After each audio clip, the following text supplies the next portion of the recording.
To make healthy and nutritious ఫూల్ మకానాని ఒక ప్యాన్లోకి తీసుకొని స్టవ్ పైన ఒక 10-15 మినిట్స్ లో నుంచి మీడియం ఫ్లేమ్ మీద ఫ్రై చేసుకోవాలి.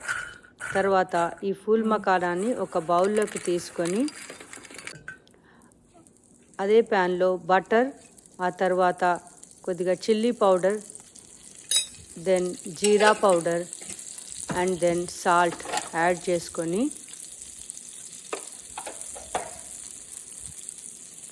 వాటిని కలిపి అందులోకి ఫూల్ మకానాన్ని కూడా వేసి బాగా మిక్స్ చేసుకోవాలి. అంతే, అందరికీ ఎంతో ఇష్టమైన చాలా హెల్తీ అండ్ న్యూట్రిషియస్, ఈ రోజుల్లో సినిమా యాక్టర్లు కూడా తినే ఫూల్ మకానా రెడీ అవుతుంది. దీన్ని ఒక బౌల్లోకి తీసుకొని సర్వ్ చేసుకోవాలి. ఇలాంటి వీడియోస్ కోసం నా ఛానల్కి సబ్స్క్రైబ్ చేసుకోండి. Thank you.